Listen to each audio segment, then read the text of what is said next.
सुबह एक आदमी उसी रास्ते से जा रहा था कि तभी उसकी नजर उस पर प्रति है। अरे ये किस आदमी की लाश पड़ी हुई है?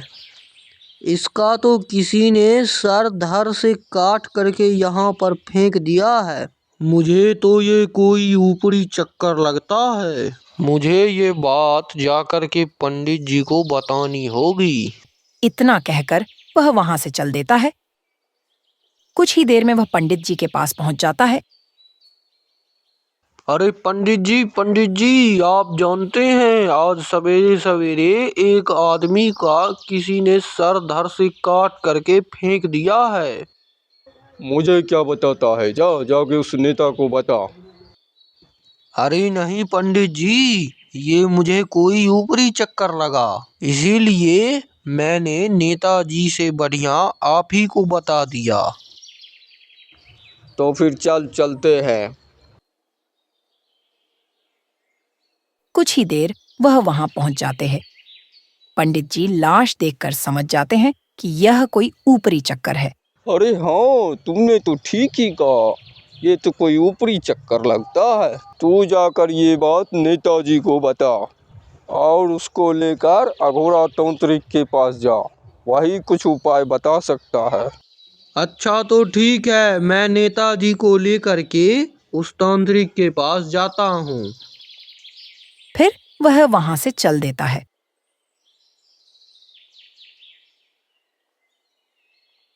कुछ ही देर में वह नेताजी के पास पहुंच जाता है। अरे तू यहाँ सवेरे सवेरे क्यों चला आया?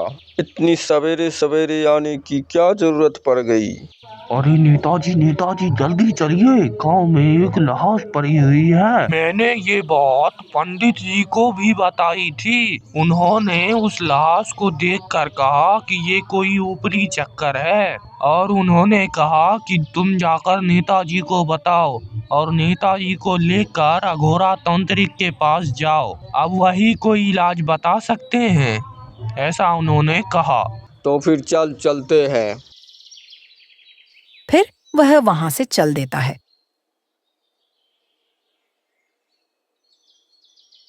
कुछ ही देर में वह अघोरा तांत्रिक के पास पहुंच जाता है।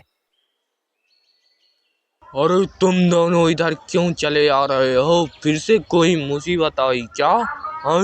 अरे तांत्रिक महाराज जी, आप जानते हैं आज गांव में एक आदमी की लाश मिली है जिसका सिर धड़ से अलग है। पंडित जी ने उस लाश को देखकर बताया यह कोई ऊपरी चक्कर है।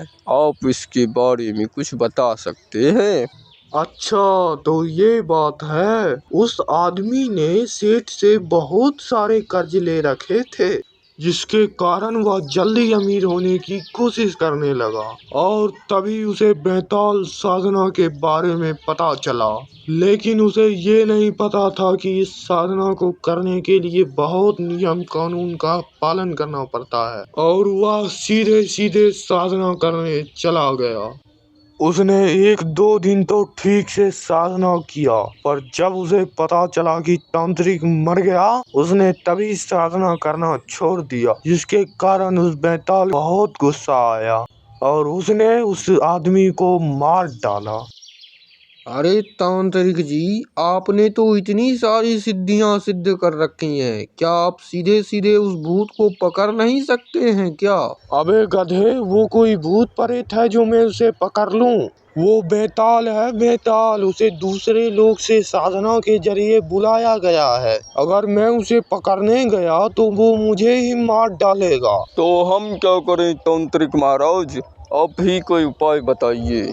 उसे भेजने का कोई तरीका नहीं है क्या? हाँ, रास्ता तो है। तुम्हें उसी साधना के जरिए उस बेताल को वापस भेजना होगा। तुम्हें साधना करने के लिए 4 नींबू और 1 इंसानी खोपड़ी की आवश्यकता होगी। पर एक समस्या है, पर उस साधना में जाप होने वाली मंत्र की ज्ञान मुझे नहीं है। तुम्हें उस मंत्र का पता उसी किताब से चलेगा जिस किताब से रमुआ ने उस बेताल को बुलाया था। उस किताब के सबसे आखिरी पेज में उस मंत्र को लिखा गया है। वही मंत्र के जरिए तुम उस बेताल को वापस उसके लोक में भेज दोगे। तो ठीक है, हम जाके रमुआ के घर में उस किताब को ढूंढेंगे। फिर वह वहां से चल देता है। फिर वह उस किताब की तलाश में रामुआ के घर के अंदर चले जाते हैं। लेकिन तभी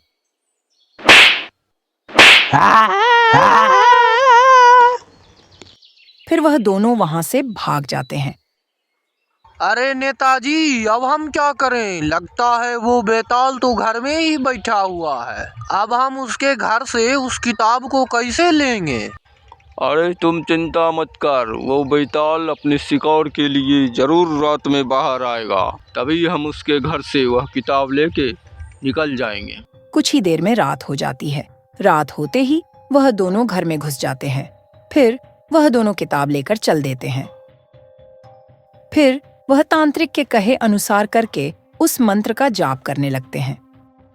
तभी वहां पर वही बेताल प्रकट हो जाता है। अरे बंद करो ये मंत्र जाप, बंद करो, मैं सुनाई नहीं देता। अरे बुढ़ाऊ नेता, बंद कर ये मंत्र जाप, वरना मैं तुम्हें जिंदा नहीं छोड़ूंगा।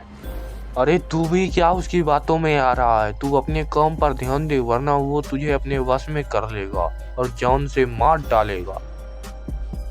वह बेताल नेताजी को भटकाने की बहुत कोशिश करता है, लेकिन नेताजी उसकी बातों पर ध्यान ही नहीं देते हैं और अपनी साधना जारी रखते हैं, जिसके कारण वह बेताल अपने लोक में वापस लौट जाता है।